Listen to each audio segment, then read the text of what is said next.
Hamas-controlled territory. From here, we've seen Hamas violate the agreement almost on a daily basis. In some days, more than on a daily basis. But Palestinians have also accused Israel of repeated violations. The Palestinian Ministry of Health said 241 people have been killed since the ceasefire began. Even if the war has paused, those like Hind Hijazi and her 6 children must suffer to survive. Every day I come to the soup kitchen here to be able to provide food for my family, she says. They say there's a truce, but it's a sham truce because the siege is still in place. And again, that was NBC's Matt Bradley reporting. We now want to turn our attention to news out of New Bern in Craven County, where a fatal crash happened. That was 7:40 p.m. yesterday evening. Now, troopers say a car had become disabled because of a flat tire and was stopped in the far right lane of the highway, not on the shoulder. Now, Vicki Wallace, the driver of the disabled car, was standing behind her car when a pickup truck merged onto US 70 and hit the woman and her car, according to troopers.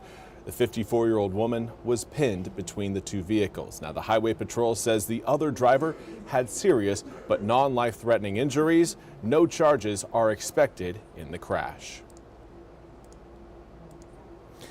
And also want to highlight news out of Goldsboro, where Representative Don Davis is going to be delivering a press conference later on today.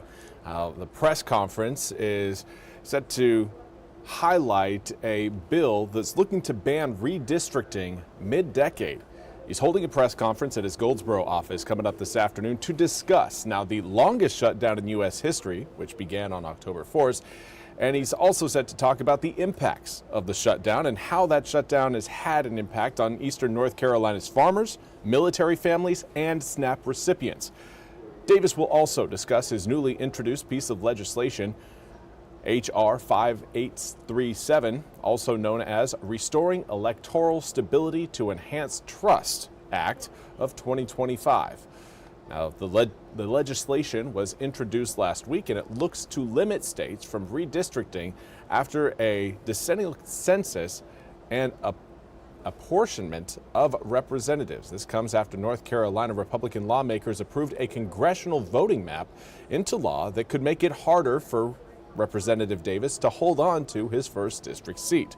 The new map moves 6 GOP-leaning counties into the 1st district, currently held by Davis, while 4 counties shift into the 3rd district, held by Republican Rep. Greg Murphy. And now we want to turn to your weather forecast. It's looking sunny and bright again today. What we're not seeing is rapidly rising air temperatures. Everything right now looking pretty mild as far as heat goes. We'll be warmer coming up tomorrow, but right now, air temp at Pitt Greenville Airport, 64 degrees. Currently seeing a northeasterly wind blowing in at about 8 miles an hour. Here's a look at temperatures across the board. Again, not really seeing a big heat up coming up for today. We do have air temperatures right now in the mid-60s, though, for most of eastern North Carolina. Still looking at the low 60s, closer to the Virginia line. Do want to say hello to Elaine Nichols. Hopefully you're having a wonderful, wonderful Thursday. Northeasterly winds, again, keeping us cool today, but those winds will be shifting as we head through the weekend. So if you're a fan of low humidity, sunshine, and warmer air, we've got it covered for tomorrow. Today feels pretty good out there, but we've got warmer air on the way for your Friday, Saturday, and Sunday. And this is the reason why. You'll see those winds turn overnight tonight. By tomorrow morning at around 7 a.m., most of eastern North Carolina is going to be either looking at an easterly or a southeasterly wind. And through the day tomorrow, those winds will only become more southerly as we make our way towards the evening. Now, wind speeds, not all that impressive. 5 to 10 miles an hour, nothing to write home about. But the wind direction will have an impact that you can truly feel. We'll be warmer by Friday, and those southwesterly winds will get stronger through the weekend, bringing up those temperatures across the board. Again, anticipating more of the mid-70s by Saturday, upper 70s, possibly low 80s by Sunday. But for this afternoon, it's the mid-60s. Not going to be getting away from this northeasterly breeze until we get late tonight, again, well past sunset. Overnight lows going to be drifting all the way down into the low 40s for tomorrow morning.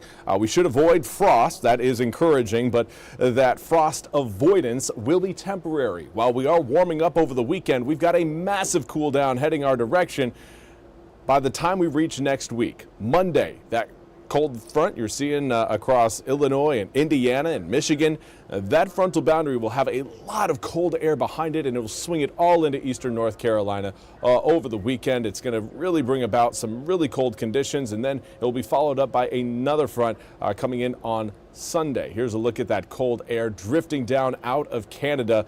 Really going to do a number on our air temperatures, taking them from the upper 70s again on Sunday into the upper 40s by Tuesday. Here's a look at your full 8-day forecast. 79 on Sunday, 51 on Monday. Now, Monday night into Tuesday, highlighted in red, first alert weather day status for the first widespread freeze across eastern North Carolina. Now, the coast will stay a little bit warmer, but most inland areas are going to be down below freezing as we wake up early Tuesday morning. Gardeners, this is your notice. Growing season coming to an end after this weekend. So do what you need to do to make sure everything in your garden is all taken care of and squared away. Because again, as we head through Monday, those temperatures are going to be falling and falling quickly. 48 degrees for your high on Tuesday. We'll warm back up into the low 60s by the time we reach Wednesday and Thursday. Lots of sunshine for next week, but it does come with a little bit more of a chill.